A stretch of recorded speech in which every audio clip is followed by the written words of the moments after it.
dont le sang avait été séparé de l'éternel, donc de l'éternité. Et lorsqu'on est séparé, on devient complètement animal et pire que des animaux. Pire que des animaux, parce que tout à l'heure, Michel nous enseignait, et véritablement important d'ailleurs, sur ce qui est l'avortement. Même les animaux n'avortent pas volontairement. Si même ils perdaient un petit, c'est parce qu'il y a eu un problème naturel. Ce qui a pu aussi arriver chez les humains, bien entendu, une fausse couche. Mais lorsque ce n'est plus des fausses couches, même les animaux ne le font pas. Et les humains sont capables d'aller jusqu'à l'extrême drame, des choses absolument inimaginables et horribles, tout simplement parce que l'homme s'est déconnecté de Dieu. Et lorsque l'homme est déconnecté de Dieu, vous savez la vérité. C'est que celui qui souffre le plus de toute cette déconnexion, ce n'est pas l'homme, parce que l'homme, à la limite, il dit « je ne crois même plus en Dieu » et il s'en fiche éperdument. Mais celui qui souffre le plus, c'est Dieu lui-même. Lorsque Dieu regarde son monde, lui regarde cette création qu'il a faite, et qu'il voit cette création dans un état de délabrement incroyable, inimaginable, le premier qui souffre le plus, c'est Dieu. Vous savez qu'on dit que Dieu n'a besoin de rien. On dit Dieu n'a besoin de rien, mais c'est faux. Dieu a besoin au moins d'une chose, mes amis. Il a besoin d'être aimé. Et si Dieu n'est pas aimé, alors Dieu souffre. Dieu a instauré un projet, justement, pour reconnecter le sang qui s'est détaché de lui, la fonction du sang, pour la reconnecter à la notion éternité. Ainsi, Dieu va mettre en place un projet divin, et ce projet divin va mettre des années, des siècles, et même plus que des siècles, même plusieurs milliers d'années, pour qu'un jour, ce projet trouve son accomplissement. Le monde ne comprend pas comment Dieu a pu mettre ce projet en place, parce que tout paraît aller si mal. Et on dit, et les gens déconnectés, les déconnectés, disent, mais si Dieu existait, il ne permettrait pas ces choses. Pourquoi disent-ils cela? Parce qu'ils n'ont plus la vision de Dieu, ils sont déconnectés du Père. Je vais vous dire que lorsqu'on se déconnecte du Père, comment voulez-vous qu'il y ait encore de véritables pères sur la terre? Nous avons besoin de l'onction, nous avons besoin de la nature du Père, pour nous-mêmes devenir des pères. Nous avons besoin de l'onction de céleste pour devenir de véritables mères. Ainsi, Dieu va faire un projet absolument extraordinaire. Et il va nous mettre, depuis le commencement de la chute, il va tracer, comme je vous l'ai expliqué, un chemin entre le sang qui a été perverti et la notion céleste. Et ce sera un chemin provisoire. Pourquoi est-il provisoire ce chemin? Je répète en quelques mots, pour ceux qui n'auraient pas été là, simplement parce que le sang des animaux ne peut pas être suffisant pour nous faire entrer dans la présence de Dieu. Il peut tout au plus, pour un temps, nous connecter, ou plutôt, comme le disent les Juifs, à faire ce qu'on appelle le korban. Mais qu'est-ce qu'un korban? Un korban, ce n'est pas un sacrifice fondamentalement, même si c'en est un. La réalité du mot korban, c'est de s'approcher. Dieu va faire quelque chose de provisoire pour qu'au moins, on s'approche de lui. Il est tellement malheureux, il souffre tellement dans son cœur de père, lorsqu'il voit son peuple partir, lorsqu'il voit l'humanité partir en dégringolade. Son cœur de père est tellement dans la souffrance. Alors il dit, il faut que je reconnecte, il faut que je les reconnecte avec moi, mais il va falloir un chemin. Et aujourd'hui, je voudrais vous parler du chemin qui va amener celui qui est le chemin, la vérité et la vie. Il a dit, je suis le chemin. Écoutez bien, c'est tellement important. Ani derer, je suis le chemin, la vérité. Ani hemet, je suis la vie. Ani hachraim. Je vous ai expliqué un des grands secrets de Torah. Ceux qui veulent faire de la Torah doivent apprendre une chose, en tout cas. C'est que si tu veux savoir quel est le sens d'un mot, tu dois toujours retourner à la première fois où le mot a été écrit. Et la première fois où le mot chemin est écrit, c'est avec l'arbre de la vie. Et c'est pourquoi Jésus, Yeshua, le Messie, va dire « Je suis le chemin, la vérité et la vie ». Et lorsqu'il prononce ces paroles, Alors les Juifs qui sont là, ils comprennent tout de suite. Ils disent, mais qu'est-ce qui est cet homme? Mais qui est cet homme? Et les pharisiens, les scribes, les docteurs de la loi étaient tellement agacés par lui. Ils ont envoyé des espions. Ils ont envoyé des espions, on dit, allez, écoutez ce qu'il raconte et vous venez nous rapporter afin qu'on le prenne sur ses paroles. Alors les espions sont partis, les agents doubles sont partis. Et puis ils sont revenus. Alors les pharisiens, les scribes, les docteurs de la loi lui ont dit, alors, qu'est-ce qu'il a dit?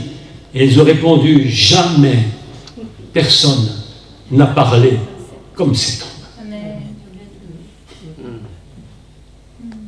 Alléluia. Incroyable. Jamais personne n'a parlé comme il parle. Amen, amen, amen, amen. Ce soir, ce n'est même plus nous qui parlons, c'est lui qui parle. Yeah. Jamais personne n'a parlé comme il parle. Yeah. Parfois tu dis, oh, l'orateur était bon. Mais surtout, le Seigneur était présent. Et c'est ça l'important. Amen. Alors il va décider de mettre un plan à exécution. Vous savez, nous, quand on a fait un projet dans notre vie, parfois le projet ne s'accomplit pas comme nous voulons. Et nous disons, mais pourquoi? Mais pourquoi? Mais Dieu a mis des milliers d'années pour l'accomplir, son projet. Mais le jour, il s'est accompli. Parce qu'il est impossible que ce que Dieu dit n'ait pas d'effet. C'est impossible. Mes amis, la foi n'échoue jamais. Répétez-moi ça. La foi n'échoue jamais.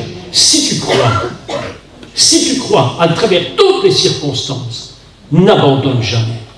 Parce que Dieu a mis son projet à exécution. Et son projet était tellement impressionnant que Dieu n'a jamais douté que ça réussirait. Jamais il n'a douté. Dans le cœur de Dieu, il n'y a aucun doute possible. Ça ne pouvait pas rater. L'Israël peut faire ce qu'il veut, les hommes sont ce qu'ils sont. Mais quand Dieu a dit c'est comme ça, c'est comme ça.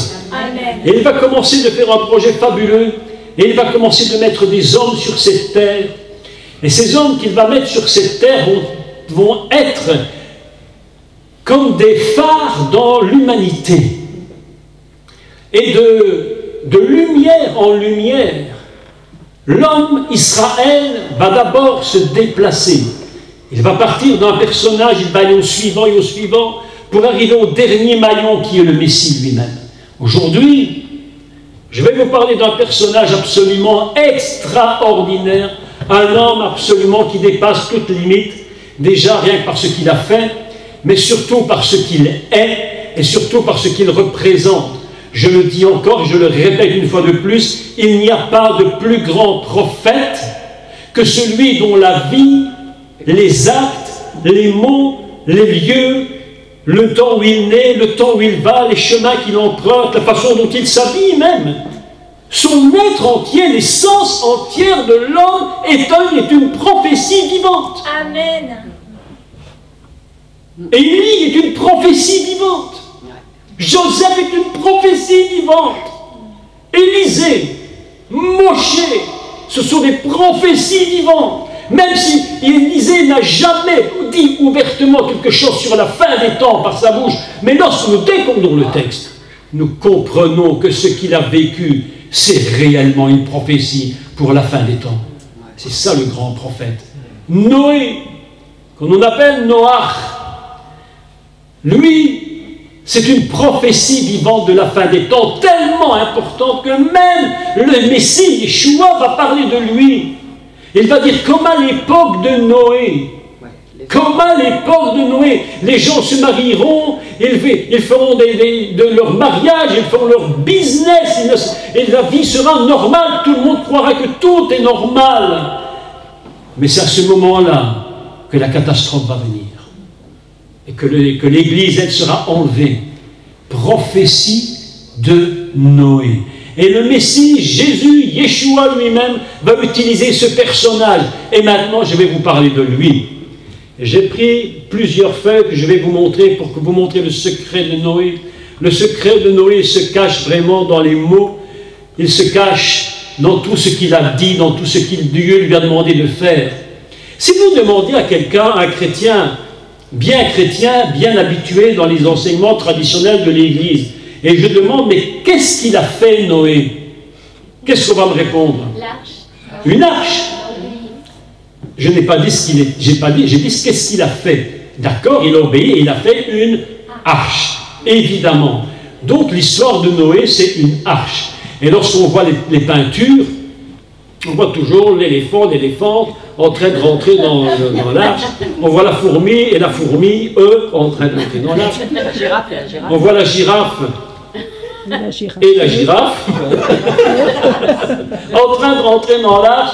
Et puis alors, on ne parle pas des moustiques, on aurait préféré qu'ils restent où ils étaient, mais enfin, ils sont paraît-il rentrés dans l'arche. Je ne sais pas comment ça s'est fait. Mais enfin bref, voilà qu'ils sont dans l'arche. Et puis, c'est ça Noé. Pour les gens, c'est ça Noé. Noé, mes amis, nous allons lire de lui d'abord un texte. Si je n'ai pas le temps de terminer aujourd'hui, on continuera demain, d'accord, l'enseignement.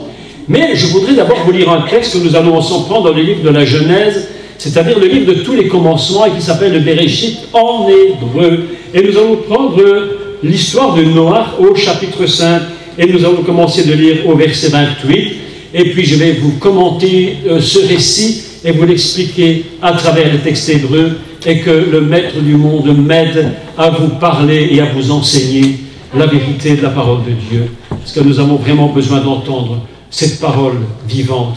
Amen. Donc nous allons commencer, vous prenez votre Torah, si vous l'avez en hébreu, vous la prenez en hébreu, si vous l'avez en français, vous la prenez en français, je la lis moi en français pour vous maintenant, et puis nous allons la décoder en hébreu. Nous lisons à partir du verset 28 et au chapitre 5. Le père de Noé s'appelle Lémer. Lémer. Je vous fais tout de suite une parenthèse pour ceux qui prennent des notes ou qui écrivent maintenant. Lémer, ce n'est pas n'importe quel nom. Le père de Noach n'est pas n'importe qui. C'est un monsieur dont les lettres hébraïques produisent un anagramme. Vous savez ce que c'est un anagramme? C'est un mot, vous changez les lettres et ça forme un autre mot. En hébreu, ainsi, il y a beaucoup d'anagrammes ce sont les anagrammes hébraïques. Si vous voulez, ce sont comme des voiles qui se mettent sur quelque chose. Et lorsqu'on arrive à tirer le voile de cette chose, nous arrivons à trouver ce qui se cache derrière. Ainsi, nous avons des anagrammes absolument fantastiques, dont nous allons parler tout à l'heure. Le premier anagramme sur lequel nous tombons, c'est le premier mot du verset 28, l'émer. Que veut dire l'émer? Eh bien, c'est l'anagramme d'un mot hébreu qui se dit Meler. Et qu'est-ce que c'est le Meler en hébreu? C'est le roi. Le roi. En réalité, Noé est un homme absolument incroyable dont le père a un sens voilé, et le sens voilé de Noé, de Lémer, c'est celui qui est roi. Vous imaginez cela?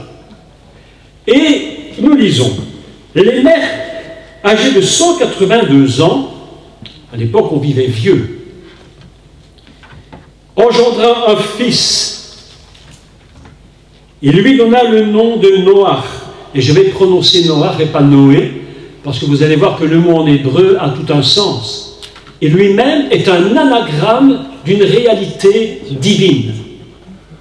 Engendra un fils, il lui donna le nom de Noach, en disant, « Celui-ci nous consolera de nos fatigues et du travail pénible de nos mains, provenant de cette terre que l'Éternel a maudite. » Vous imaginez l'état déjà du monde à cette époque. Aujourd'hui, ça n'a fait qu'empirer. L'état de la terre est dans un état lamentable. Les mères vécut après la naissance de Noach 595 ans. Il engendra des fils et des filles. Tous les jours de Lémer fut de 770 ans, 17 ans, puis il mourut. Je passe le texte suivant, qui ne nous importe pas pour l'instant, et nous allons directement au chapitre 8. Et comme par hasard, lorsque vous lisez le chapitre 8, le petit titre qu'on a rajouté au-dessus, qui n'est pas écrit dans le texte original, mais on l'a rajouté au-dessus, le petit titre qui était au-dessus du chapitre 8, c'est « Construction de l'arche ». Vous imaginez à quel point la notion de l'arche est importante pour tous les lecteurs. Et je lis. « Voici la postérité de Noach. Mais Noach trouva grâce aux yeux de l'Éternel. Voici la postérité de Noach. Écoutez comme c'est étrange. Il parle de la postérité de Noach, et puis il ne la cite pas. On se serait attendu à ce qu'ils disent, ben voilà, sa postérité c'est un tel et un tel. Mais pas question de parler de cela. Il ne parle même pas de cela. Il dit, voici la postérité de Noach, voici la postérité de Noach, oui. Noach était un homme juste et intègre dans son temps. Noach marchait avec Dieu. Le texte hébreu dit exactement ceci. Non pas Noé marchait avec Dieu, mais le texte dit ceci, Noach se faisait marcher avec Dieu. Vous imaginez ça? Je peux marcher avec quelqu'un par la force, mais si je me fais marcher moi-même, c'est parce que j'ai fait le choix. Ainsi, la Bible nous dit « Vaïtalech Noach », ça veut dire il se faisait marcher, Noé. Il était dans une attitude absolument extraordinaire où il se faisait marcher avec Dieu. Et puis, on continue. Eh bien, la postérité. Il engendra... C'est chapitre 6. Chapitre 6, verset 8. Oui, parce que tu avais dit 8. Oh, excusez-moi. Tu avais dit 8. J'avais dit 8. Oui. Ah, mais c'est chapitre 6. Chapitre 6, 8. Chapitre 6, 8. J'avais... Oui, d'accord. Mais on continue. Chapitre 6, maintenant, verset... allez, reprenons à 8. Mais Noach trouva grâce aux yeux de l'Éternel. Voici la postérité de Noach. Noach était un homme juste et intègre dans son temps. Noach marchait avec Dieu. Noach engendra 3 fils, Sem, Cham et Japhet. La terre était corrompue devant Dieu. Écoutez le texte. Devant Dieu. Pas corrompue seulement devant des hommes, mais devant Dieu, ce qui est pire. La terre était pleine de violence. Vous savez comment on dit violence en hébreu? Hamas. Hamas. Vous connaissez ce qu'est le Hamas? La bande de Gaza? C'est un mouvement qui porte le nom de violence. Elle était pleine de violence et Dieu regarda la terre. Et voici, elle était corrompue. Car toute chair, écoutez, c'est un tel point de catastrophe, car toute chair avait corrompu son chemin sur la terre. Alors que normalement nous avons appris que le chemin doit être lié à la vie. Aujourd'hui le chemin s'est éloigné de Dieu et ils ont corrompu, toute chair avait corrompu son chemin sur la terre. Alors Dieu dit à Noach, la fin de toute chair est arrêtée devant moi, car ils ont rempli la terre de Hamas et de violence. Voici, je vais les détruire avec la terre. Fais-toi une arche de bois, je vais expliquer ça après, de gopher. Tu disposeras cette arche en cellules et tu l'enduiras de pois ou de bitume en dedans et en dehors. Et je vais arrêter la lecture pour l'instant ici, parce que je vais vous expliquer tout cela. Je voudrais d'abord vous montrer au tableau ce que j'ai donc écrit sur Noé. Regardez où je l'ai mis.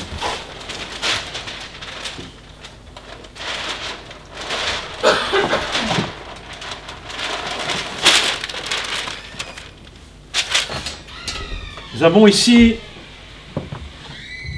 avons ici donc un texte où j'ai écrit en hébreu Noé. Noé signifie littéralement le repos. Noé ne c'est pas un nom par hasard. Noé signifie Noach, c'est la racine qui signifie le repos. C'est pourquoi Dieu avait dit il a un fils, il lui donna de repos afin que la terre se console du travail pénible de leurs mains, de toutes les souffrances qu'ils connaissent sur la terre. Et on a besoin d'un homme qui lui va apporter du repos. Lorsque l'on parle de repos, on parle de Noach. c'est son nom, repos. Beaucoup de gens disent, lorsqu'ils font un Shabbat, ils disent que c'est le jour du repos. Vous connaissez ça? Shabbat, le jour du repos, qui connaît ça? Tout le monde connaît ça, mais c'est absolument faux. Parce que le Shabbat, c'est pas le repos. Quand on dit Dieu se reposa de ses œuvres, c'est mal traduit. Il faut traduire Dieu cessa. Dieu arrêta. Dieu cesse de faire. C'est ça que ça veut dire Shabbat. Et pourtant, c'est très étrange, sans rentrer dans les complications, mais il est dit que Dieu acheva au 7e jour l'œuvre qu'il avait faite pour la faire, et il cessa. Alors j'avais expliqué pourquoi Dieu cesse. Voilà déjà une chose surprenante. Pourquoi Dieu cesse de construire son monde? Voilà une question surprenante. Pourquoi Dieu cesse-t-il de construire son monde alors qu'il est infini? Mais justement, Dieu cesse de construire son monde parce que justement il est éternel. Et que si, en tant qu'éternel, il n'arrêtait jamais de construire, mais le monde deviendrait invivable. Mais oui, tu t'imagines, tu te lèves le matin, Dominique, tu vas dans ton jardin et tu vois un animal que tu n'as jamais vu, avec des immenses oreilles, des toutes petites pattes, des yeux, il est prêt à te manger, tu ne l'avais jamais vu, tu dis oui, c'est normal, Dieu a créé la nuit. Mais il peut le faire, parce qu'il est éternel, il n'a pas de limite. Alors Dieu dit, mais je ne peux pas continuer de construire mon monde, parce que si je construis mon monde, mais mes pauvres Adam, mais ils vont tous crever. Alors il dit non, cessons de construire le monde, arrêtons la construction. Et quand il arrive au jour numéro 6, il acheva l'œuvre qu'il avait faite, et il dit, je cesse de construire, parce que je suis arrivé à la limite de ce que la dame avait besoin. Ça, c'est la réalité. Donc, tout le monde croit que Shabbat, c'est repos. En fait, c'est arrêté. Je ne rentre pas dans le Shabbat parce que c'est tellement long à expliquer qu'on n'arrivera jamais à en terminer aujourd'hui. Et ce n'est pas le but. Mais Noach, lui, il s'appelle le repos. Il s'appelle le repos. Il s'appelle le repos et pourtant, il va faire un boulot incroyable. Il va te faire un bateau. Je ne te raconte pas un truc... Tu ne sais même pas le mettre sur la place de Rouen, de Montdier-les-Grands. Je ne sais pas comment il a fait, il n'a pas fait tout seul, c'est impossible, il y a eu de l'aide, c'est pas possible, ou alors il y a des anges qui sont venus, c'est pas possible. Mais le gars, il s'appelle le repos, parce que le monde est dans une situation tellement dramatique. Toute chair est corrompue devant Dieu, et il n'y a plus que cette famille de Noé, cette famille de Noach et ses quelques enfants et leurs femmes qui sont encore dignes d'être sauvés. Et voilà le secret de Noach. Il est dit de lui, et c'est Dieu qui parle, il est dit de lui, que Dieu lui fit, écoutez le texte c'est magnifique, il dit Dieu, mais Noach trouva grâce aux yeux de l'Éternel. Eh bien les amis, il a trouvé grâce, et vous savez pourquoi il a trouvé grâce? Parce que Noach, c'est un anagramme. Et lorsque tu retournes son nom à l'envers, tu tombes sur ce mot-ci qui veut dire reine. Et reine signifie la grâce. Noé, Noach, quand tu le vois, il est repos. Mais de façon tout à fait voilée, il est la grâce. Ainsi, tu as un père qui s'appelle Lémer, qui est l'anagramme de Méler, qui est le roi. Il va engendrer un fils qui s'appelle la grâce. Et Dieu est en train de mettre en place le premier jalon, un des premiers jalons qui va marcher dans l'histoire du monde jusqu'à la venue du Messie. Le premier jalon qui nous parle du Messie est en train de se poser. Il s'appelle le repos et la grâce. Et c'est pourquoi Yeshua, le Messie, va dire, il dit, je vous donne la paix, pas comme le monde. Mais comme moi je vous la donne, c'est autre chose. Je vous accorde la grâce. Nous sommes sauvés par la grâce. Alors vous me direz, mais comment est-ce possible? Puisqu'ils sont sauvés par un travail, ils ont fait un bateau, ils sont sauvés par le bateau. Mais Dieu dit, non, je n'ai jamais, écoutez mes amis, Dieu n'a pas sauvé le monde par un bateau. Je vais vous expliquer le secret de l'arche. Parce que le secret de l'arche, c'est quelque chose d'absolument incroyable. Un jour, une dame m'a dit, c'était très drôle, ça, c'est les gens qui sont très drôles, hein. Parfois dramatiques, mais parfois très drôles. Elle m'a dit, je ne peux plus continuer vos cours, elle m'a dit, parce que je vais abandonner vos cours, parce que l'Arche de Noé, c'était un bateau à rames. Un bateau à rames. Bon, les gens ont des idées, hein. Vous imaginez l'histoire. C'est un esclavagisme. Vous imaginez l'histoire. Les 8 filles sont attirées les rames. Et puis le tape qui tape sur son tambour pour faire marcher la machine, c'est une galère, quoi. Et les gens croient ces choses. Mes amis, Dieu dit à Noé, fais-toi une arche. Mais le mot arche ne veut rien dire. Hein. Ce n'est pas un mot hébreu, le mot arche. C'est une pure invention de traduction. Le mot arche, en hébreu, c'est une caisse, une boîte. Fais-toi une boîte. Aujourd'hui, les gens sont très obsédés, peut-être à raison ou tort, je ne sais pas, pour essayer de trouver ce qui reste de l'arche. Vous avez déjà vu ça? Oui. On cherche à tout prix de trouver les restes de l'arche pour prouver que la Bible est vraie. Moi, j'en ai pas besoin qu'on me le prouve, hein, qu'on me dise que c'est vrai ou pas vrai. J'en ai absolument pas besoin. Mais là, ils essaient de trouver l'arche à tout prix, et endroit où elle se trouve, et chacun trouve son idée, son explication. Mais mes amis, le monde n'a pas été sauvé par un bateau. Le monde a été sauvé par la grâce. Dieu a fait grâce en choisissant un homme qui va amener l'humanité dans le repos. Et l'arche qu'il va construire, le bateau, la boîte qu'il va construire, ne sera qu'un moyen, ni plus ni moins qu'un moyen, pas autre chose. Il dit, Noé trouva grâce aux yeux de l'Éternel, alors Dieu dit à Noé, la fin de toute chair est arrêtée devant moi, c'est terrible. Yeshua, lorsqu'il parle de Noé, il prend le même exemple, il dit la fin des temps, ce sera comme à l'époque de Noé. Comme à l'époque de Noé, ce sera la même chose. Tout le monde fera sa vie tranquille, tout le monde se mariera, ils feront leurs affaires. Encore à l'époque de Jésus, Jésus disait à l'époque qu'il se marierait. Aujourd'hui, on ne se marie plus. Ça s'est empiré depuis 2000 ans. C'est comme à l'époque de Noé. Tout le monde ne s'y attendra pas, mais lorsque le temps viendra, et vous allez voir que c'est l'histoire de Noé, les choses vont devoir s'arrêter. Les amis, écoutez, Dieu tire sur le temps. Il tire, mais à un moment donné, il faudra que ça s'arrête. Ça ne pourra pas durer. Ça va trop vite. Donc, voilà qu'il fait une arche. Je voudrais vous lire le texte maintenant en français, puis je vais le commenter en hébreu, et je vais vous montrer de quoi il s'agit. Vous allez voir comment fonctionne l'arche de Noé. Alors, au verset 14, il dit « Fais pour toi, littéralement, fais pour toi une arche de bois de gopher. » Gopher, c'est du soufre. Du soufre. Tu disposeras cette arche en cellules et tu l'enduiras de poids en dedans et en dehors. Je voudrais vous montrer maintenant le texte hébreu, vous l'expliquer. L'arche de Noé, en réalité, c'est quoi? Tu enduiras.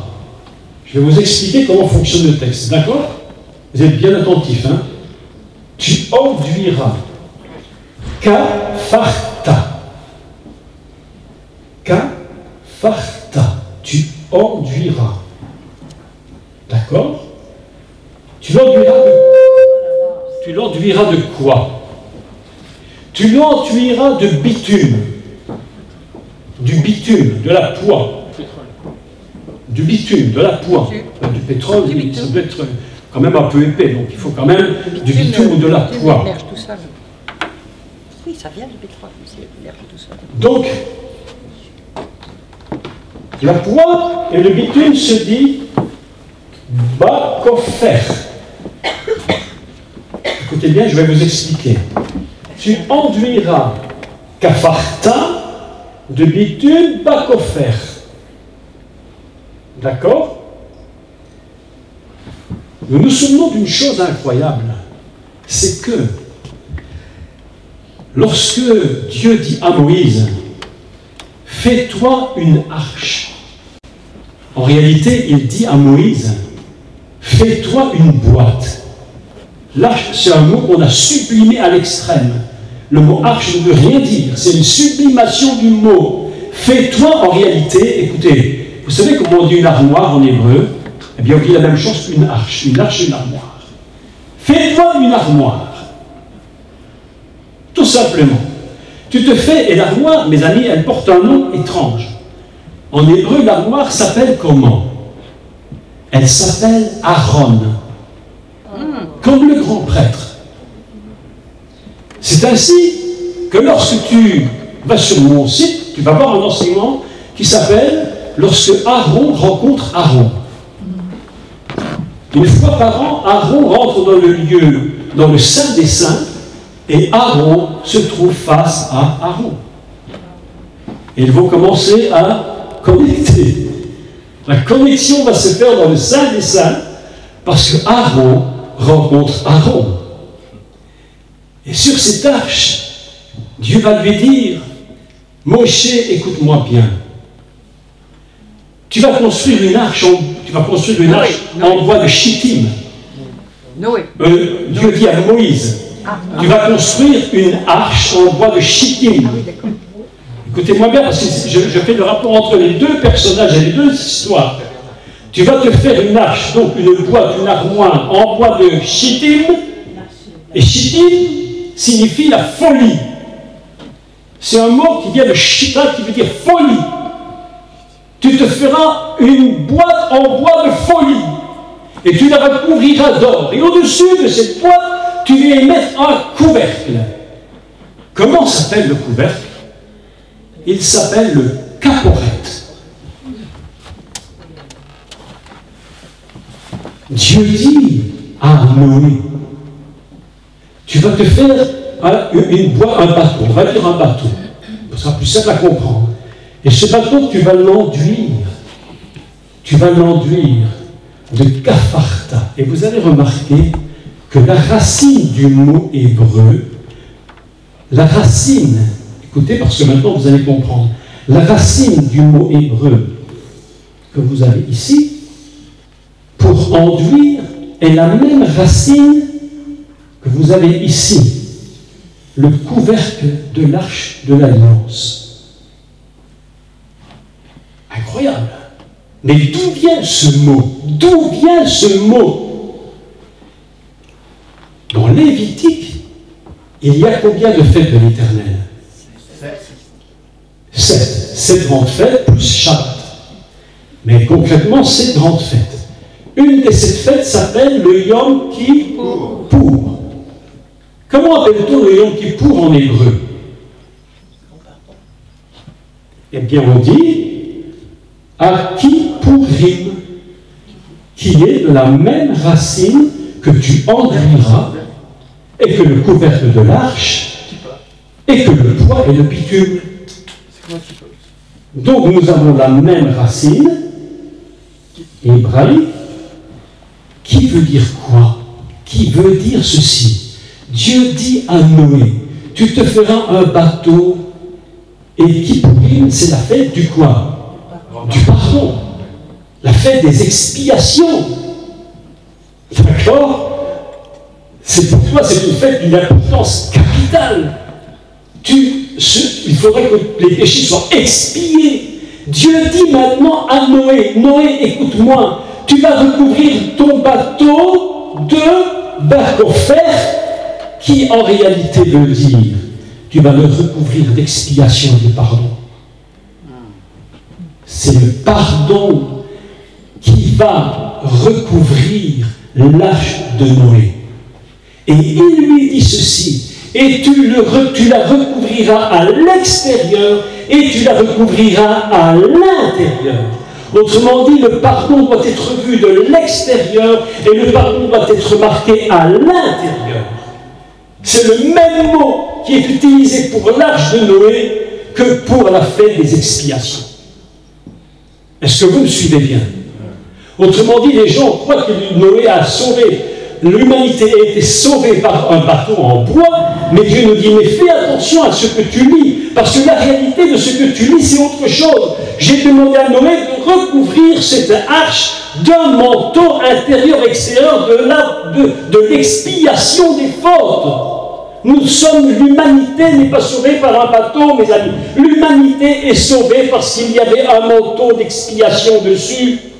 C'est pourquoi il dit, Bakofer, tu la recouvriras de repentance, tu la recouvriras d'expiation. Le pardon de Dieu est marqué à l'intérieur et à l'extérieur de l'arche. C'est ça le secret de l'arche. Tout le monde pense que l'arche, c'est simplement le bateau qui monte sur l'eau, hein, et puis ça se termine comme ça, l'eau descend. Mais Dieu dit non, la réalité de l'arche, c'est que j'ai recouvert cette arche avec ce qu'on appelle le Kippourim, la fête du pardon. Le monde a été sauvé, mes amis, parce que Dieu a sauvé l'humanité par le pardon. Ainsi, Dieu est en train de mettre un premier principe en place. Quel est ce premier principe? C'est le principe du Messie. Le principe de la grâce. On n'est pas sauvé hors du pardon de Dieu et de la grâce. Et Dieu est en train de mettre d'une façon extrêmement voilée. Les gens ne comprennent même pas cela parce qu'ils ne peuvent pas lire le texte en hébreu. Mais c'est une façon voilée, complètement voilée, de mettre une première étape dans le plan du salut de l'humanité qui allait nous amener au Messie. Et de façon extrêmement cachée, l'arche de Noé, mes amis, c'est un plan d'expiation des péchés. Et c'est parce que Dieu a expié les péchés que l'humanité a été sauvée et qu'ils ont pu recommencer à zéro. Noé est un recommenceur. Noé va recommencer l'histoire à zéro. Noé va repartir à zéro. Dieu lui dit, je vais détruire toute la terre, mais je vais te garder toi. Et ainsi, il va recommencer cette humanité. Mais cette humanité va recommencer à partir d'un principe qui s'appelle le principe du pardon. Non pas le principe d'un bateau. Est-ce que vous me comprenez? C'est-à-dire que la poids qu'on va mettre sur le bateau représente le pardon. Ainsi, nous avons une relation incroyable entre l'arche de Noé et l'arche qui est dans le tabernacle. C'est deux endroits identiques. Ces deux endroits les mêmes. Ces deux endroits les mêmes. Vous comprenez? Ces deux principes identiques de pardon. Il dit, tu te feras une arche, tu te feras une caisse, et tu la recouvriras, tu l'enduiras de poids à l'intérieur et à l'extérieur. Et lorsque les gens vont rentrer à l'intérieur et à l'extérieur, mes amis, lorsqu'ils vont rentrer dedans, c'est là qu'ils vont trouver le salut. Mais le mot est absolument extraordinaire. Je voudrais maintenant vous parler du principe de l'arche, fondamentalement de l'arche. Le principe de l'arche est le suivant. Tout le monde s'imagine, bien entendu, qu'il y a une arche. Mais la Torah nous enseigne qu'il y a deux arches. Est-ce que vous saviez qu'il y en avait deux? Oui. Deux arches différentes. La première, Dieu dit, tu te feras une arche. Et le mot arche s'appelle Tevat. Pardon. Tevat. Il faut faire un petit... Ici, c'est vraiment un commentaire qu'on fait. C'est un commentaire que je fais, une étude. Il faut savoir une première chose. Écoutez-moi bien, c'est absolument important. C'est que la valeur du nom de Dieu, de l'Éternel, l'Éternel dit, la valeur du nom de Dieu, la première lettre du nom de Dieu, est une valeur de 10. Et le mot Tevat, l'arche, tu te feras une arche. Tevat, sa valeur est de 10. Autrement dit, nous avons un premier principe qui existe, c'est que la notion de l'arche fondamentale, c'est une notion totalement divine. Il n'y a absolument pas, ce n'est pas une idée humaine. La première arche qui a été créée, c'est au niveau de la pensée de Dieu. Tu te feras une Tevat, puisque c'est le mot Tevat, l'arche, une caisse qui vaut 10. Ça veut dire que c'est au niveau du céleste que se crée cette arche, fondamentalement. À partir de ce moment-là, le nom de l'arche va changer. Dans la Torah, le mot change. En hébreu, on ne sait, en français, on ne peut pas le traduire, c'est impossible. On est obligé de le lire en hébreu. La deuxième fois, et à toutes les fois qui vont suivre, le mot Tevat ne va plus exister dans la Torah. On va utiliser un autre mot qui est le mot Teva. Et le mot Teva, lui, il vaut 2. Je ne rentre pas dans les détails. 2, c'est quoi? C'est la première lettre de l'alphabet de la Torah. La première lettre de la Torah qui est la création sur cette terre. Autrement dit, nous avons 2 arches. Une qui se trouve dans le céleste, qui est le plan fondamental de Dieu, et une qui se trouve véritablement sur la terre. Est-ce que vous me comprenez? Ceci est une grande leçon pour nous, parce que nous, nos projets ne doivent jamais démarrer d'ici-bas. Nos projets doivent toujours trouver leur origine au ciel. Si nous faisons des projets ici-bas et qu'ils ne sont pas au ciel, vous ne risquerez jamais de les voir s'accomplir parfaitement. Et si vous les faites malgré tout par la force, mes amis, vous allez vous mettre dans des difficultés extrêmes. Parce que Dieu n'est pas dans le plan fondamental. Autrement dit, lorsque Noé va faire son arche, il va commencer d'abord par avoir une vision céleste. L'Éternel dit à Noé, fais-toi une arche.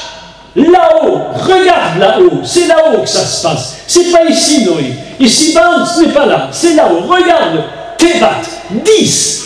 Regarde là-haut. Et puis, lorsque tu auras vu ton arche là-haut, alors elle viendra, elle se fera sur place. Et c'est ce qu'il dit à Moïse. Moïse, écoute, monte sur la montagne.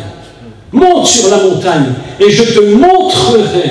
Je te montrerai. Et Moïse monte sur la montagne, et la Bible nous enseigne qu'il a vu le tabernacle céleste. Et c'est parce qu'il l'a vu là-haut qu'il est venu sur terre et qu'il a reproduit sur terre. Est-ce que vous me comprenez? Parce que si tu ne vois pas le projet d'abord au ciel, tu ne peux pas le mettre en pratique sur terre. C'est impossible.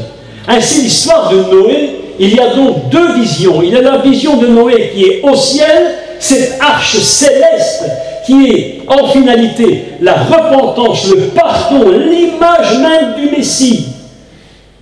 L'arche de Noé, c'est les premiers pas qui sont posés sur cette terre pour commencer le chemin qui va conduire vers le Messie. Ainsi, nous avons un autre mot absolument extraordinaire, c'est que lorsque nous avons Teva, nous voyons ici un autre mot que j'ai écrit, je vous l'explique, vous allez voir, c'est extraordinaire. Le mot s'écrit Kotev. Donc, ce mot hébreu, écoutez bien, c'est important. Ce mot hébreu, si vous tirez ceci, vous trouvez la racine du mot arche. Et quand vous faites Kotev, vous avez un autre mot qui apparaît, et c'est le mot écriture. Inscrire, écrire. Qu'est-ce que c'est que l'arche? C'est comme une écriture. L'arche de Noé, mes amis, c'est comme la parole de Dieu. On n'est pas sauvé par un bateau, on est sauvé par la parole. C'est ça l'arche. Ainsi, lorsque les gens voient Noé monter dans son bateau, ils se disent, ben voilà, il a fait un bateau, tout le monde est sauvé. Mais ce n'est pas du tout ça, mes amis. Ils sont en réalité rentrés dans la parole. Et lorsqu'ils sont rentrés à l'intérieur de la parole, de l'écriture, du mot écrit, lorsqu'ils sont rentrés à l'intérieur du mot écrit, ils ont découvert qu'à l'intérieur du mot écrit, il y avait du pardon et de la repentance. C'est pourquoi il est dit, quand tu rentres à l'intérieur de l'arche de Noé, en réalité, tu rentres dans un endroit où le principe de l'expiation des fautes est déjà inscrit. C'est l'image du Messie. C'est le premier pas, c'est les premiers jalons que Dieu pose pour pouvoir commencer de construire un chemin très long qui va amener à la présence du Messie sur cette terre. Est-ce que vous me comprenez? Est-ce que vous me suivez? Ainsi, l'histoire de Noé n'est pas tout à fait celle qu'on croit, même si Noé, bien entendu, même si Noé a fait un bateau et qu'il a rentré dans ce bateau des animaux 2 par 2, 7 par 7, la réalité, c'est qu'en fait, ce qui s'est produit, c'est que Dieu était en train de mettre en place le principe du salut de l'humanité par le Messie. Il fallait qu'il commence par un premier principe, mettre en place un principe de salut. Vous imaginez bien que Dieu ne sauve pas une humanité uniquement en faisant un bateau, c'est impossible. Dieu va sauver l'humanité en mettant cette humanité, Noé, sa famille, dans un endroit où Dieu dit « J'ai prévu un lieu qui est une parole pour toi ». C'est comme une parole pour toi. Tu rentres dans la parole. Cette parole est une parole de pardon. Et Dieu dit à la famille de Noé, fais rentrer tes enfants, fais rentrer leurs épouses, fais rentrer les animaux de pardon. Je veux sauver l'humanité. En réalité, par la parole et par le pardon. Est-ce que vous me comprenez? C'est ça l'histoire de Noé. L'arche de Noé, mes amis, c'est la parole de Dieu. Le bateau, c'est l'arche, c'est la parole de Dieu. Et le Seigneur est en train de mettre plusieurs milliers d'années à l'avance les premiers jalons qui vont marquer toute l'histoire de l'humanité.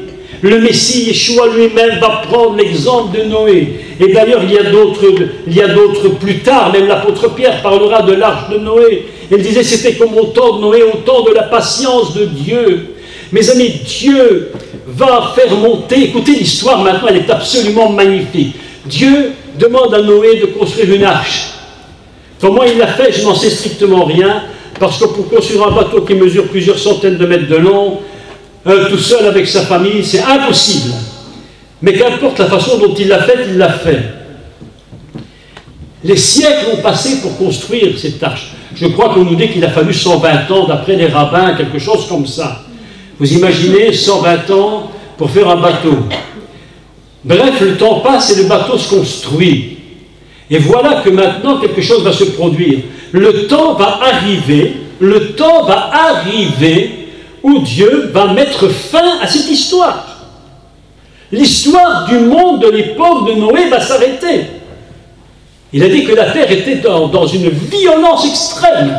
Toute chair était corrompue, mais Dieu est un Dieu patient. Il va attendre encore 120 ans. Mais il y a un petit texte absolument extraordinaire. Écoutez, il est dit au chapitre 7, verset 2. Noé, écoutez, c'est pas du hasard, c'est les codes de Torah. Écoutez le code de la Torah. Il est écrit ceci.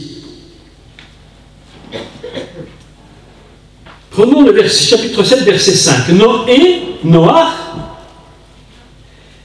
exécuta tout ce que l'Éternel lui avait ordonné. Voilà un homme obéissant. Tout ce que Dieu lui a dit, il a fait. Noé avait quel âge? 600 ans. Pourquoi il n'en avait pas 325? Pourquoi il n'en avait pas 480? 600. Pourquoi 600? Parce que 6, c'est le code du jour où l'Adam est venu sur terre. Noé est un homme qui va recommencer à zéro. Et Dieu attend qu'il ait 600 ans pour nous dire, Noé, c'est toi qui vas tout recommencer à zéro. Noé, c'est un recommenceur. Nous n'oublions jamais une chose, c'est que Dieu a dit une chose très importante. Lorsque nous sommes venus à lui, au Seigneur qui nous a pardonné, il a dit, toutes choses anciennes sont passées. On recommence tout à nouveau, mes amis. Vous savez pourquoi les chrétiens ont beaucoup de problèmes? C'est parce qu'ils ne recommencent pas tout à nouveau. Ils essayent d'arranger leur petite vie. Ils essayent de faire du rafistolage de vie. Ils essayent de rafistoler le vieil homme, alors que Dieu a dit, je vais le détruire. Le Messie n'est pas venu pour rafistoler ta vieille vie fichue. Il n'est pas venu pour rafistoler tes péchés. S'il était venu pour rafistoler tes péchés, tu serais toujours un pécheur quand même. Il est venu, le Mashiach. Il est venu pour faire mourir la vieille nature et pour te donner une nouvelle nature qui s'appelle Yeshua, le dernier Adam. Amen. Hors de ça, mes amis, impossible de recommencer à zéro. Le but du Messie n'est pas de venir arranger la catastrophe. Le Messie n'arrange pas la catastrophe. Pourquoi il n'arrange pas la catastrophe? Parce qu'il sait très bien que c'est irréparable.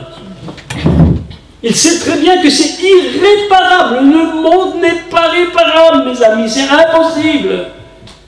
Il dit, il faut tout recommencer. Je vais te donner le Messie. C'est ça l'histoire de Noé. Je mets le premier jalon de l'histoire du monde. Je vais te donner un sauveur. Celui qui est la parole. Tu vas rentrer dans la parole. Tu vas te nourrir de la parole. Tu vas comprendre la parole. Tu seras pardonné par la parole. Et ceux qui te verront à l'extérieur comme à l'intérieur, ils verront que tu n'es pas comme eux. C'est ça l'histoire de l'arche de Noé. C'est pas une histoire de bateau à rame ou bateau sans rame. Un bateau à moteur. Oh, mes amis, arrêtons les bêtises. Et disons la vérité. Le monde n'est jamais sauvé par un système humain. Ça n'existe pas. Il n'y a que le Messie qui sauve. Noé est un recommenceur. Noé est un recommenceur d'histoire.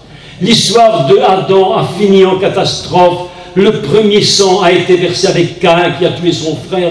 La Bible nous dit de Caïn, on a écrit dans la Bible qu'il avait tué son frère, mais le texte hébreu nous dit un autre mot. La Bible est beaucoup plus forte. Elle dit Caïn a massacré son frère. C'était un massacre, mes amis. Le monde ne peut pas être réparé. Je vous dis la vérité. Impossible de réparer ce monde perverti.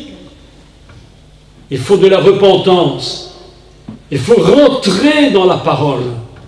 Il faut rentrer dans l'arche de Noé. Il faut rentrer à l'intérieur. Il faut reconstruire à l'intérieur de l'arche. Écoutez bien le secret. Il faut rentrer par couple. Il faut rentrer par couple, le père et la mère. On dit qu'il n'y a plus de père, qu'il n'y a plus de mère. Mais mes amis, si tu veux rentrer dans l'arche, il faut rebâtir le père et la mère. Tant qu'on n'aura pas rebâti ce système, c'est une catastrophe. Une catastrophe. Le monde ne peut plus recommencer comme il était. Mes amis, je vous donne un conseil. Écoutez, je vous le dis, je suis franc, net et déterminé de vous le dire. N'essaye pas de rafistoler tes vieilles affaires. N'essaye pas de te rafistoler ta vieille vie complètement fichue. N'essaye pas de réparer toi-même les choses, tu ne les répareras jamais. Tu pourras les réparer à petit moment et puis tu retomberas dans le même piège. C'est ainsi que l'homme fonctionne, mes amis. La perversion est trop grande. Dieu te dit, laisse tomber ta vieille vie, oublie-moi toute cette histoire. Il dit à Noé, viens avec ta famille, rentrez par couple. Que l'homme et la femme rentrent à l'intérieur de l'arche. Rentrez dans la parole. Rebâtissez un monde nouveau. Rebâtissez-vous un monde nouveau. C'est ça l'arche de Noé. Rebâtir l'homme nouveau. Recommencer une nouvelle création. Toutes choses anciennes sont passées. Tout est devenu nouveau. La Bible nous dit c'est une nouvelle création. C'est ça le Messie, mes amis. Hier, nous avons quelques mots. Nous avons dit quelques mots où j'ai dit, mais n'essayez pas de vous arranger vous-même, vous n'y arriverez pas. Il faut rentrer dans la parole. Il faut comprendre que nous sommes des êtres nouveaux en lui. Premier jalon, Noé. Complètement voilé. C'est un Messie complètement voilé, mais dont la force messianique se trouve dans le bateau. La force messianique se trouve dans tous les mots. C'est une force qui vient du ciel et qui descend sur la terre. C'est pourquoi il a commencé de dire, la première arche que tu vois n'est pas une arche terrestre, mais c'est une arche céleste. Elle se trouve là-haut, l'arche. Et tu vas la reproduire sur cette terre. Est-ce que vous savez quelle est la dernière mesure de l'arche tout en haut? Combien elle mesurait? D'abord, il faut dire une chose. L'arche, elle avait 3 dimensions, 3 étages. 3 étages. Le premier étage, le corps. Deuxième étage, l'âme. Troisième étage, l'esprit. L'arche est fondée sur 3 systèmes. Le corps, l'âme et l'esprit. C'est ça le secret de l'arche. Et quelle était la dernière dimension de l'arche? Quelle était la dernière dimension de l'arche? Un amas. Un amas, c'est pas grand, c'est comme ça. Plus ou moins comme ça. L'arche était immense, mais le toit était de un amas. Pourquoi un amas?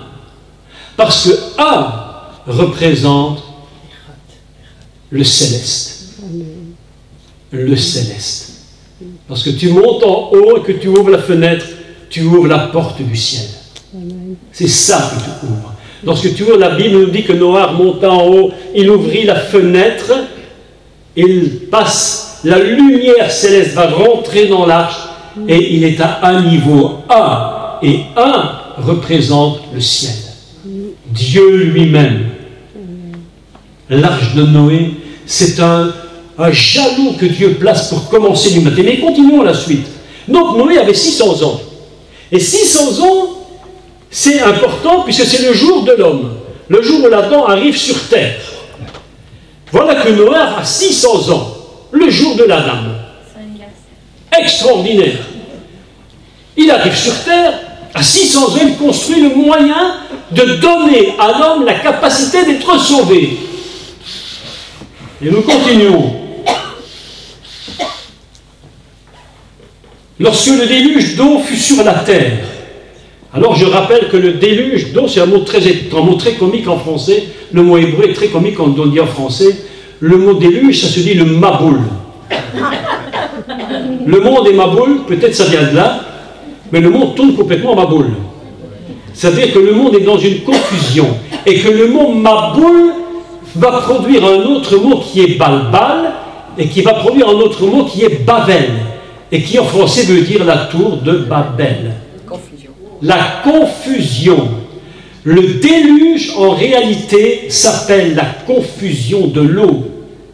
Lorsque l'homme ne peut plus être dans l'eau du ciel, il est dans la confusion des eaux. Ainsi, on dit que le déluge vint sur la terre, le maboul est venu sur la terre. Noé avait 600 ans lorsque le maboul d'eau fut sur la terre. C'est incroyable comme texte. Incroyable. Et Noé entra dans la boîte, d'accord, avec ses fils, sa femme et les femmes de ses fils. C'est très important d'expliquer ça. On parle ici des couples, des pères et des mères. D'accord? Pour échapper aux eaux du Maboul. Fou quand même, hein? Ça fait drôle quand on le lit comme ça. Hein? Tu ne trouvez pas que c'est comique? Moi, je trouve ça très drôle. Hein? Mais pas vous, peut-être. Moi, je trouve ça très drôle. Il échappe au Maboul. Moi aussi. J'essaie d'échapper à tous les Mabouls possibles. J'espère que... comme ça. Non, les eaux d'échapper au Maboul, d'entre les animaux purs et les animaux qui ne sont pas purs, je ne rentre pas dans les détails, les oiseaux et tout ce qui se meut sur la terre, il entra dans l'arche Noach, 2 à 2, un mâle, une femelle, comme Dieu l'avait ordonné. Et voici que les eaux vont tomber sur la terre. Les eaux vont tomber sur la terre à un tel niveau que la Bible nous enseigne que même les montagnes étaient couvertes. Alors je ne sais pas si vous imaginez l'Himalaya. Alors il y a plusieurs théories là-dessus, mais prenons l'Himalaya, vous imaginez ce qui a dû tomber du ciel. Aucune vie n'a pu être sauvée. Rien. Sauf ceux qui étaient rentrés dans l'arche et qui avaient profité maximum de la grâce de Dieu. Le bateau de Noé, c'est le salut dans le Messie. Et c'est le premier pas qu'il va mettre. J'avais dit tout à l'heure, et c'est d'ailleurs, je crois, un texte, mais je ne sais pas si j'ai pris la référence dans l'épître de Pierre. Peut-être je l'ai écrit ici. On va le lire, je crois. Oui, c'est ça. 1 Pierre 3, 18. Nous allons le lire, vous allez voir ce que ça dit. Pourquoi il parle de ça? Pourquoi Pierre parle de 1, 3, 18? D'accord? Lisons-le ensemble si vous voulez bien. 1 Pierre 3 et 18. Ah, voilà. Allez prêcher au présent. Christ a souffert, donc le Messie, le Mashiach, Yeshua, le Messie, a souffert une fois pour les péchés. D'accord? Il n'a pas souffert deux fois. Il a souffert une fois pour les péchés, lui juste pour les injustes, afin de nous amener à Dieu. Il a été mis à mort quant à la chair et rendu vivant quant à l'esprit, dans lequel il est allé prêcher aux esprits en prison qui autrefois, écoutez, je ne vais pas parler de tout ce texte, juste de la fin, qui autrefois avaient été incrédules lorsque la patience de Dieu se prolongeait au jour de Noé. C'est-à-dire que Dieu a eu de la patience et il a tiré un maximum sur le temps. Aujourd'hui, on se demande, mais mon Dieu, le monde dans lequel nous sommes, est-ce que tu ne vas pas arrêter bientôt cette histoire? Mais Dieu tire sur le temps. Il tire sur le temps. Et il a tiré sur le temps aussi avec Noé. Comment est-ce qu'on le sait? Écoutez le texte. On sait que l'arche a mis plus ou moins 120 ans à être construite, mais voilà que les 120 ans sont passés et que l'arche est terminée.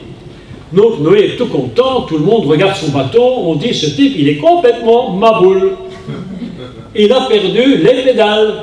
Il se fait un bateau, il n'y a même pas d'eau. Vous imaginez une histoire pareille? Je comprends que les gens devaient dire ce type est fou. Mais la Bible nous enseigne que Noé avait vu les choses avant qu'elles n'arrivent. Il savait ce qui allait se produire. Dieu lui avait dit, fais-toi un bateau parce que je vais détruire cette humanité. Et Noé savait ce qui allait arriver. La Bible nous enseigne que Noé était un prédicateur de la justice. Pourquoi? Parce que la Bible nous enseigne dans la Torah qu'il était un tzaddik, c'est-à-dire un juste. Il était tzaddik, mais tamim. Tamim, c'est quoi? Un homme qui était simple. On a traduit en français, il était juste et intègre.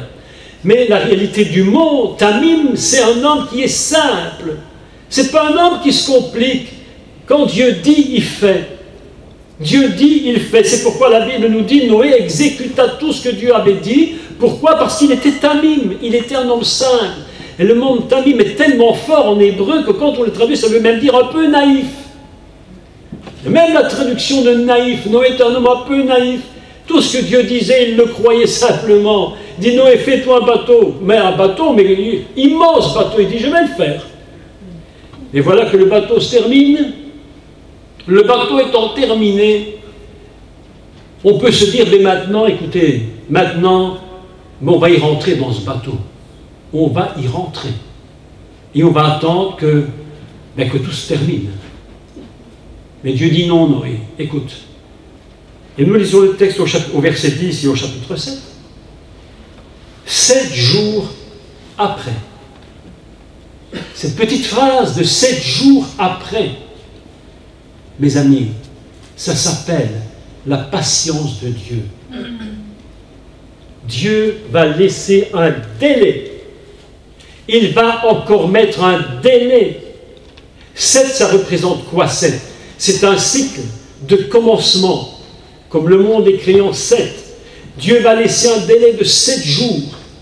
Il va encore patienter un temps de 7 jours pour que les gens qui sont là sur cette terre comprennent qu'il faut se repentir, qu'il faut rentrer dans l'arche. Mais le monde est tellement corrompu que même ce temps, ce délai qu'il rajoute, ce qu'on appellera la patience de Dieu, même cela ne va même pas toucher l'humanité. Et Dieu tire. Dieu va tirer sur le fil un maximum. Il va tirer sur le temps. Vous avez remarqué que le temps, c'est quelque chose de bizarre. Le temps, c'est quelque chose de tellement étrange. Le temps, mes amis, écoutez, je ne sais pas si vous êtes comme moi, mais je pense que tout le monde ici, on est la même chose. Le temps, 24 heures, c'est 24 heures. Vous avez remarqué? De minuit à minuit, 24 heures. Tu ne sais pas l'éviter. Mais parfois, nous sommes surpris parce qu'on a l'impression que le temps se raccourcit. Ouais. N'est-ce pas? Oui, oui. On dit, mais c'est incroyable, on est déjà à Noël, bientôt ça va être Pâques, et on a fait Pâques, pouf, on retourne à la Pâques suivante, on a dit, mais l'année est passée si vite. On a l'impression que le temps se contracte complètement. Ouais. Il y a une contraction du temps. Et Dieu parfois peut te contracter le temps, et en même temps il peut parfois te dilater le temps. Et lorsque tu as 24 heures dans ta vie, tu te dis 24 heures c'est 24 heures, mais pas du tout. Dieu a une capacité divine, surnaturelle, céleste, de prendre le temps lui appartient. C'est pas à nous le temps. Nous avons coupé avec une petite horloge. Mais lui, il est capable de concentrer le temps. Il est capable de dilater le temps. Et c'est ainsi que parfois, l'autre jour, vous avez fait l'expérience comme moi, vous l'avez fait cette expérience. Vous partez de Paris jusqu'à Évreux et vous mettez 2h30. Vous revenez la fois suivante, vous dites, mais comme c'était long aujourd'hui, comme c'était long. Vous retournez à la même chose, Paris-Évreux, un mois plus tard, vous dites, aujourd'hui, ça m'a paru court. Oui ou non? Parfois, je vais de chez moi à Bruxelles, je me dis, tiens, ça paraît long aujourd'hui. J'ai l'impression que cette route ne se termine pas. Je regarde ma montre, c'est la même heure que la fois passée, où ça m'a paru rapide.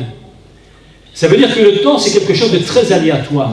Relatif. Et que Dieu a la capacité de tirer sur le temps. Et il dit, il donna encore 7 jours. Il dit, 7 jours après, seulement 7 jours, les eaux du Maboul furent sur la terre. La patience de Dieu. La patience de Dieu, mes amis, elle est très étrange. Parce que c'est une dilatation du temps. Il dilate le temps pour que les gens aient le temps de se repentir. Mais viendra le moment, et nous le sentons aujourd'hui plus que jamais, où le temps est en train de se contracter. Et tout le monde est en train de dire, on sent que quelque chose est en train de se produire. Même les non-croyants sont en train de se rendre compte, et j'entendais ça l'autre jour sur TF1, je crois, où on se rend compte que les gens se disaient, mais on sent qu'on va passer à autre chose. Parce que ce que nous vivons aujourd'hui ne peut plus durer. Le temps est en train de se contracter, mais la patience de Dieu est en train de se dilater complètement. Et nous vivons dans un monde tellement étrange parce que Dieu est un Dieu, il est le maître du temps. N'aie jamais peur du temps qui passe. Amen. Si ça passe vite, dis merci. Amen. Dis merci. Si ça passe lentement, dis merci. Souvent, lorsque nous demandons à Dieu quelque chose, ça paraît long. Vous avez remarqué, ça paraît long. Amen. Mais je dis, Seigneur, je vais faire une prière. Oh, contracte-moi le temps dans tes promesses. Contracte-moi le temps. Oh là là, vous savez, une femme enceinte, c'est très simple. Pendant 9 mois, c'est long. Au dernier moment, c'est la contraction, c'est court. C'est ainsi qu'elle met l'enfant au monde. Contraction, dilatation, expansion, c'est comme ça que nous sommes faits. Oui, c'est comme ça qu'on est fait. Parce que Dieu fonctionne comme ça, mes amis. Dieu est un Dieu incroyable. Il est capable de te contracter le temps. Il est capable de te le dilater. Les gens sont en train de me faire des histoires à coucher debout, me racontant le monde est en 7 jours de 24 heures, patati, patata, il te fait des sites créationnistes où les stalactites ont poussé sur quelques minutes alors qu'il aurait fallu des millions d'années, et te le prouve par A plus B. Mais qu'est-ce qu'on s'en fiche? Amen. Mais mes amis, écoutez-moi bien, il y a une caméra, juste devant vous, il y a une caméra. Cette caméra, elle a une petite puce de 1 cm sur 1 cm, et à l'intérieur, encore une plus petite qui fait 3 mm sur 3 mm. Dans ces 3 petits millimètres, on est en train d'enregistrer des heures d'émission, couleur, parole, image.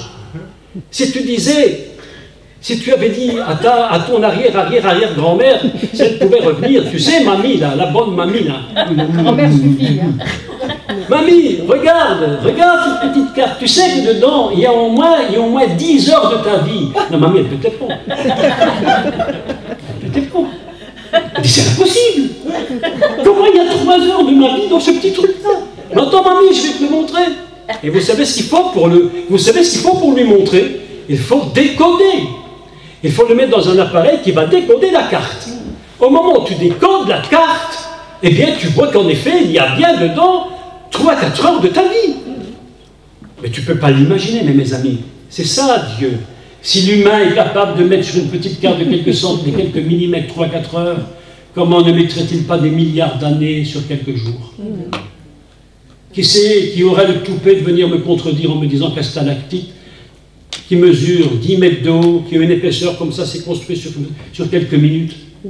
Mes amis, Dieu contracte le temps et Dieu dilate le temps. Amen. Lorsque Dieu dit mon peuple souffre, mon humanité a besoin d'être sauvée, je vais encore tirer un peu sur la corde, je vais encore tirer un peu sur l'élastique. Vous savez, un élastique, il a à un moment donné, il ne tient plus. Il a une limite de résistance, l'élastique. Le temps est comme un élastique. Dieu tire depuis des milliers d'années, il tire. Depuis Noé, il n'arrête pas de tirer sur l'élastique. Mais je vous dis, on arrive à un moment où l'élastique va éclater, ça va se terminer, ça va sauter, mes amis. 7 jours, encore 7 jours, dit Dieu, et je vais faire pleuvoir. Nous sommes dans un temps, tout à l'heure Michel parlait l'après-midi, pendant qu'elle parlait, tout d'un coup, vous savez, nous sommes tous un peu comme ça. Quand l'orateur parle, à certains moments, tu déconnectes. Ne nous en veux pas, Michel, mais j'ai déconnecté. Mais j'ai déconnecté pour entendre une chose magnifique qui va te plaire. Une déconnexion favorable. Il faut toujours déconnecter favorablement. J'étais là et j'étais sur ma chaise et tout d'un coup, j'ai quelque chose qui est passé dans mon esprit et j'ai entendu comme une voix de Dieu qui me disait « Le temps est fini. Le temps arrive à la fin. Le 7e jour se termine bientôt. J'ai tiré sur l'élastique et ça va se terminer. » Mes amis, nous sommes arrivés à un temps, ça va se terminer. Parfois, Dieu te parle à travers quelque chose qui est dit. Je te parle, tu entends quelque chose que je dis, parce que Dieu est en train de te parler d'autre chose, que tu as besoin d'entendre. Mais comme je ne l'ai pas dit, il travaille dans ton esprit à travers ce que je dis pour que tu comprennes ce que lui dit comme je n'ai pas dit. C'est ainsi que ça fonctionne. Et j'entendais quelque chose qui me disait, le temps se termine. Et je pensais à Noé, et je disais ce soir, il faut absolument que je leur dise, les 7 jours se terminent. Le Maboul va descendre sur la terre. Il va se passer quelque chose, très très bientôt. Ça va être une confusion, mes amis. Ouais. La confusion qu'il va y avoir sur la terre. Ouais. Ce ne sera pas que la France. La Belgique va être touchée, la Hollande, l'Angleterre, les pays du Nord, du Sud, l'Afrique, partout. Il y a quelques années, c'était dans les années 87. J'avais fait mon premier voyage en Afrique. J'étais en République centrafricaine à cette époque, en 1987. Et j'étais allongé sur le lit. Et devant moi, il y avait un grand mur blanc, un très grand mur blanc. Et je me suis réveillé la nuit. Et tout à coup, j'ai eu une vision éveillée, mais incroyable. C'était comme un cinéma. J'ai vu un film se dérouler sous mes yeux. Une projection sur un mur, incroyable. C'était projeté sur le mur, je le voyais comme si j'étais au cinéma. Et j'ai vu l'Afrique en train de partir dans un délabrement inimaginable. J'ai vu les nations monter. J'ai vu les nations d'Afrique monter. Plusieurs montaient même contre Israël. Ils s'étaient joints ensemble, une coalition africaine qui montait même contre Jérusalem. Et Dieu m'a dit, ces choses se produiront. Le temps arrive à la fin où nous allons voir un drame épouvantable se produire. Le Maboul vient, le déluge, la confusion totale vient sur terre, la confusion des eaux. Vous savez ce que c'est la confusion des eaux? C'est ça l'histoire de Noé. La confusion des eaux, c'est que les eaux et les océans représentent les peuples. Ça représente les nations. Et lorsqu'il va y avoir la confusion des eaux, comme c'est écrit dans Noé, c'est pourquoi Jésus avait dit, lorsque vous verrez ces choses, ce sera comme au temps de Noé. La confusion des eaux vient sur la terre. Les nations vont être dans une confusion que vous ne pouvez pas imaginer. Et tout à l'heure, là, pendant que Michel parlait, mon esprit, j'entends quelque chose qui me dit, dis-leur que l'élastique va claquer dans quelques instants. La patience de Dieu a des limites, les amis. Dieu patiente, mais il a des limites. Les gens continuent de faire leur vie. Et je vous l'ai dit hier, une voix crie au désert. Une voix hurle, crie dans un désert absolument insupportable. Préparez le chemin du Seigneur. Repentez-vous. Revenez, rentrez dans l'arche. Rentrez dans l'arche qui est la parole et qui contient en elle la repentance. Il faut qu'à l'extérieur on voit que tu es dans un homme et une femme sauvés. Si on le chante en rigolant beaucoup parce que ça nous amuse et ça nous met dans la joie, mais si Jésus au dedans ne se voit pas au dehors, mais tu ne sers à rien. si tu n'es pas entré dans l'arche de Noé, dans la parole telle que le mot le dit dans le texte. Mes amis, et le texte est absolument extraordinaire, parce qu'il dit, je voudrais vous le lire, je vais essayer de retrouver ça.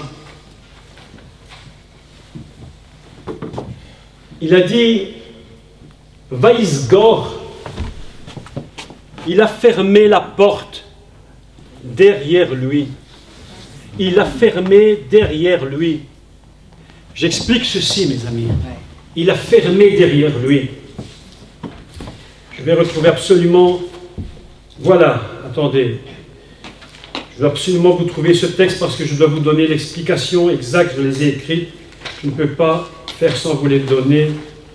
Voilà, le texte nous dit Vaïsgor Behaddo. Vaïsgor, c'est il a fermé. Traduction française. Il a fermé la porte derrière lui. Texte original en hébreu. Le mot porte n'est même pas dans le texte. Le mot porte n'est même pas repris dans le texte. Il a fermé derrière lui, dit le texte. Et nous nous posons la question, mais qui a fermé? C'est Dieu. Noé? Ben, les gens diront peut-être c'est Noé. Non, c'est Dieu. Mais il a fermé la porte derrière lui. Oui, mais derrière lui. Derrière lui. Bahado. Derrière. Bahado, derrière. Et regardez le texte. Dans Bahado, on a un terme absolument important, c'est celui-ci. C'est une racine hébraïque qui est la même, qui est utilisée dans le Saint des Saints et qu'on appelle Aaron et Doute, l'arche du témoignage. Il l'a fermé. Qu'est-ce qu'il a fermé, mes amis? Eh bien, la porte, la grâce sera fermée. La patience sera fermée. La terre n'aura plus d'accès. Ce sera terminé. Et lorsque Dieu va tirer sa grâce, on appelle ça Bahado, c'est-à-dire derrière, il va laisser un témoignage. Mes amis, écoutez-moi. Écoutez-moi. Lorsque le Seigneur va revenir prendre son Église, beaucoup de gens vont se poser des questions. Mais quand la porte de la grâce sera fermée, quand la patience de Dieu sera arrivée à terme, il ne restera sur la terre qu'une chose, c'est le témoignage que nous avons pu donner ou ne pas donner. C'est pourquoi le mot derrière lui est un mot qui est écrit sur la racine de témoigner. Lorsque le Messie viendra, lorsqu'il viendra et qu'il enlèvera l'Église et que nous partirons avec lui, et j'espère que nous y serons tous avec lui, il ne restera qu'un témoignage. Mais Dieu va fermer la porte de la grâce. Dieu va fermer la porte du témoignage. Lorsqu'il y aura, mes amis, lorsqu'il n'y aura plus de témoignage sur terre, on peut dire qu'on est quasiment aux portes de l'enfer. Vous savez, aujourd'hui, le monde va mal. Mais malgré, je vais vous dire une chose, écoutez-moi quand même, parce que, comme on dit, il faut rendre à César ce qui est à César. L'Église, aujourd'hui, va mal. Néanmoins, elle est quand même là. Elle est quand même ici. Dieu sait qui sont ses enfants. Et aussi longtemps que l'Église est là, il y a quand même, malgré toutes les erreurs et les catastrophes de l'Église, il y a quand même un témoignage. Tout à l'heure, je vais encore dire une bêtise, pendant que Michel parlait, j'ai déconnecté une deuxième fois.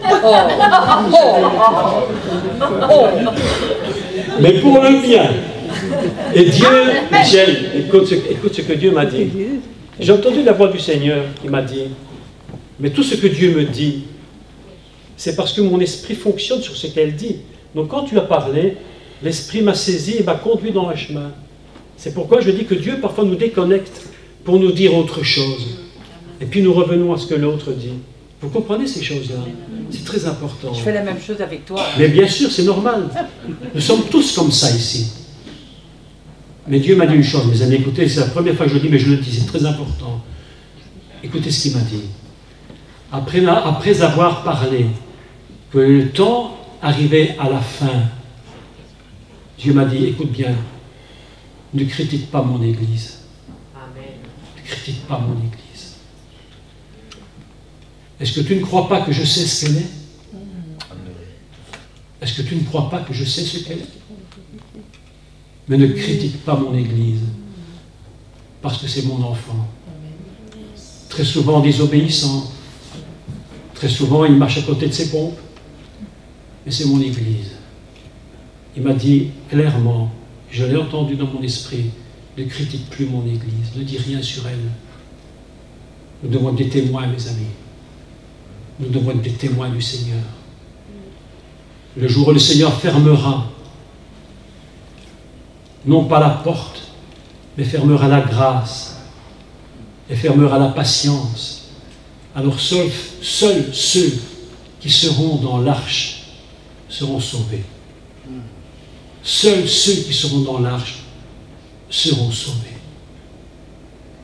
Demain, je vais vous parler de la suite de Noach, parce que aujourd'hui je vous parle, on pourrait parler des heures, parce que j'ai tout raccourci, parce que j'avais 14 heures de cours ici. Je me suis dit, si je prends 14 heures, ça va être un peu compliqué, je suis obligé de tout raccourcir.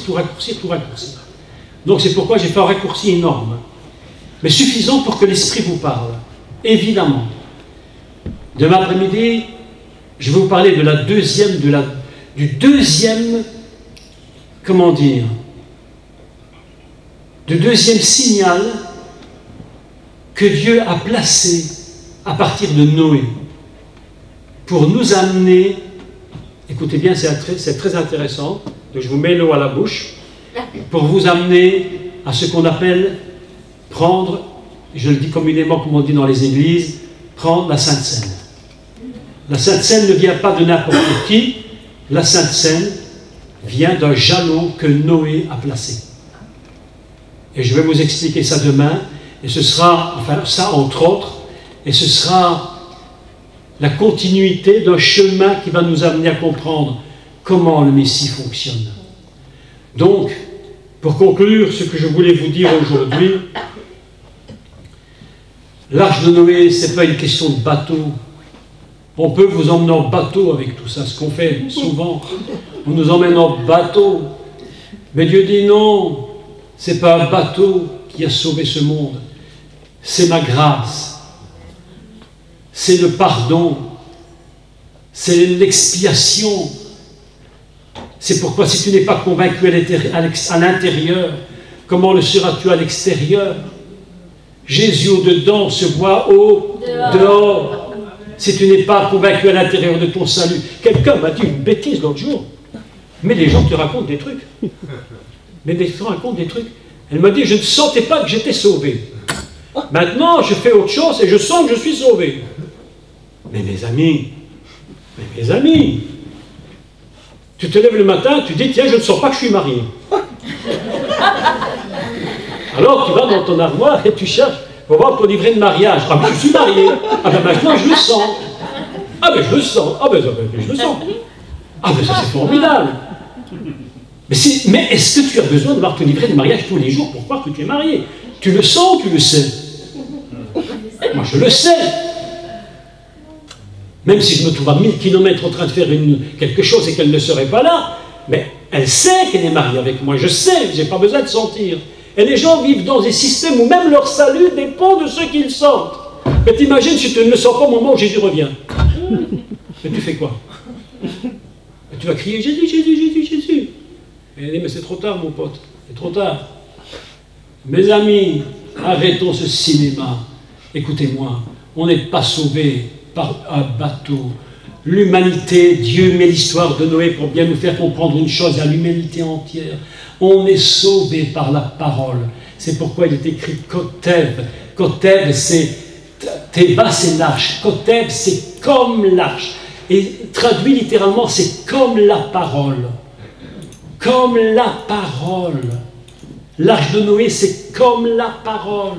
Tu rentres dans la parole quand tu rentres dans l'arche et tu prends à l'intérieur toute la grâce de la repentance et du salut. C'est pourquoi il dit, une voix crie dans le désert, consolez, consolez mon peuple, revenez à moi, tournez vos yeux vers moi, revenez à Dieu, cherchez le Seigneur tant qu'il se trouve, parce que vient le jour où il ne se trouvera plus. On arrive au jour où il ne se trouvera plus, mes amis. L'année de grâce s'achève. C'est l'année de grâce qui se termine. Les 7 années de Noé se terminent, mes amis. Je vous le dis sincèrement, parce que le Seigneur me l'a dit. Les 7 années se terminent. Et le Seigneur nous dit, et je clôture par là, tant que mon Église est là, même malade, il y a encore un témoignage. Mais le jour où ça se fermera, et que je fermerai le témoignage, ça veut dire que tous ceux qui seront partis, tous ceux qui resteront n'auront plus que leurs yeux pour pleurer et se dire, mais si on avait écouté. Et c'est pourquoi la Bible nous enseigne que Noé, c'était le prédicateur de la justice. Pourtant, ce type, il n'a jamais prêché. Mais vous voyez, mes amis, que des hommes comme Noé, ce sont des prophètes ambulants. Amen. Même en ne disant pas un mot ouvertement, ils sont des prophéties. Amen. Que Dieu fasse que tu deviennes une prophétie ambulante. Que Dieu fasse que tu deviennes comme un Noé. Amen. Prophétie ambulante. Tu marches. Et au moment où tu vas quelque part, déjà tu es déjà prophète en toi. Oh, les gens cherchent toujours. Moi, je suis prophète. Je te donne ma carte de visite. Garde ta carte. Ne me prends pas la tête avec ta carte. J'ai tellement de cartes à la maison, je ne sais même plus, je ne la regarde même plus. Je vous donne ma carte, mais qu'est-ce que tu veux? Ce que je veux savoir de toi, c'est ce que tu fais, ce que tu es réellement. C'est ça que je veux connaître. Amen. Et si ta vie est une prophétie, si ton être entier est rempli de l'amour des âmes, d'aller porter la parole, si ta vie entière est une voix qui crie dans le désert, tu crois que personne ne t'entend, je voudrais vous donner un témoignage de clôture. Ça fait 3 fois que je clôture. Vous donnez un témoignage, il faut toujours dire la vérité.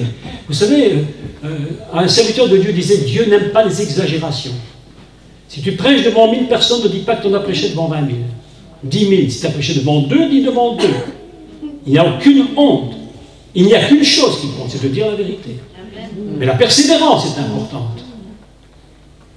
Mon épouse, elle a parlé à une de ses amies il y a 30 ans. 30 ans. Oui ou non? 30 ans. Ça s'appelle la patience. Moi, après 3 ans, j'aurais arrêté même avant. Elle a persévéré. Elle a dit non, c'est possible, je vais encore croire. 30 années. On se sépare pendant 30 ans presque. Et on dit, mais jamais ces gens vont se convertir. Ils ne vont jamais arriver à se convertir, c'est impossible. Il y a quelques mois, elle reçoit un coup de téléphone de cet ami à qui elle avait témoigné il y a 30 ans et qui ne voulait rien entendre. Et cet ami lui dit, j'ai accepté Jésus dans ma vie. 30 ans. Ça s'appelle la persévérance. La persévérance. Il y a des gens qui témoignent et puis ils abandonnent. Si la personne ne se convertit pas après 15 jours, 3 semaines, 1 mois, 2 mois, on abandonne, on dit ouais, c'est un gros pécheur vilain. Jamais il se convertira, le gros méchant pécheur. Et on n'arrivera jamais à rien avec lui. Mais Dieu dit, mais sois patient. Moi-même, dit Dieu. Mais regarde, depuis des milliers d'années que je patiente. J'ai tout mis en place pour que mon peuple vienne au salut. Et Dieu est encore en train de patienter. Et nous, après quelques mois, on dit le gros vilain pécheur ne se convertira jamais. Ben va en enfer. Va en enfer. Pas ça. Mais non. Il y en a qui le disent, je peux te le dire. J'ai entendu des gens dire qu'il aille en enfer. C'est sa place parce qu'il ne méritera jamais. Mes amis, 30 ans de patience pour qu'une âme vienne à Jésus. Ça s'appelle de la persévérance. C'est ça que Dieu attend de nous. Que nous rentrions dans sa patience. Et le temps arrive où nous allons bientôt voir un changement et un bouleversement dans le monde entier d'ailleurs. Et Dieu nous dit, ma patience arrive à son terme maintenant. Mes amis, je vous demande une chose, redoublez de prière. Redoublez de prière. Redoublez de communion avec le Seigneur. N'essaye pas d'arranger ta vie toi-même tout seul, qui n'y arrivera jamais. Demeure en lui, reste dans l'arche. Enferme-toi dans l'arche. Lorsque tout va mal, enferme-toi dans l'arche. C'est à l'intérieur de l'arche que tu es sauvé. Si tu veux, tu peux faire ce que tu veux à l'extérieur. Vous savez, mes amis, lorsque Noé est monté dans l'arche, que le déluge est venu, beaucoup de ceux qui étaient à l'extérieur ont essayé de trouver des moyens pour se sauver. Ils ont trouvé des arbres, ils ont trouvé du bois, ils sont sûrement montés dessus en se tenant, en s'agrippant, en disant « on va s'en sortir, on va s'en sortir ». Mais ils ne s'en sont pas sortis. Mes amis, nous l'Église, les enfants de Dieu, l'appel du Seigneur sur nous aujourd'hui est très clair. Il dit « demeure en moi, demeurez en moi, demeurez en moi ». N'essaye pas de sauver ta vie. Celui qui voudra sauver sa vie la perdra. Tu ne pourras jamais sauver ta vie. N'essaye pas de t'arranger. Demeure en lui. C'est lui qui fait en toi ce qu'il faut pour que tu changes ta vie. Mes amis, c'est lui qui fait ça en nous. Amen. Je demeure en lui, il demeure en moi. Ma prière, c'est « Oh mon doux Jésus, s'il te plaît. » Je sais que ça, ce n'est pas très bien. Le Seigneur te dit « N'essaye pas par toi-même, tu n'en sortiras pas. » Mais il dit, reste en moi, je vais faire pour toi ce qu'il ne sait pas faire. Et le Seigneur vient, il rentre en ta vie. Tu demeures dans la parole et dans l'arche, et tu te consacres à la prière, et tu te consacres à la méditation, et tu dis, mes amis, vous savez pourquoi les gens n'aiment pas prier? Vous savez pourquoi ils n'aiment pas prier? Parce qu'ils ne voient pas de résultats. Vous savez pourquoi les gens n'aiment pas de lire la Bible et se consacrer très longtemps dans la prière? Parce qu'ils ne se sentent pas heureux. Moi, j'ai compris une chose, et je l'ai vécu, je la vis toujours d'ailleurs, c'est que la prière, mon frère, c'est une joie, c'est un bonheur. C'est un bonheur de prier. C'est pas quelque chose de difficile, c'est pas quelque chose de lourd, c'est pas quelque chose qui nous prend la tête et tu vas encore prier. Mais non, je dis Jésus. J'ai remarqué, au début, tu es dans la prière, tu essaies de monter dans la prière. Au début, c'est un peu dur parce que c'est comme la fusée. La fusée, quand elle décolle, elle a besoin de beaucoup d'énergie. Mais quand elle est sur son orbite, elle n'a plus besoin de rien. Elle tourne naturellement. Alors tu montes dans la prière. Au début, c'est un peu dur, mais tu persévères et tu passes dans la dimension du ciel. Et lorsque tu es dans la dimension du ciel, la prière devient facile. Elle ne te demande plus d'efforts. C'est Dieu qui fait en toi les choses que tu ne peux pas faire. C'est le secret. Ainsi, je vais clôturer maintenant pour la 4e fois. Les 4, c'est le chiffre, c'est 4 lettres du nom divin, donc je clôture. Tenez-vous dans le Seigneur. Lorsque vous lirez le livre, le texte de l'Arche de Noé, vous saurez qu'aujourd'hui c'est autre chose qu'un bateau. C'est la parole, c'est la repentance, c'est la fête du grand pardon. Et vous allez voir demain comment Dieu va mettre en place un système extraordinaire pour amener les gens à la connexion provisoire vers le Messie. Merci à tous et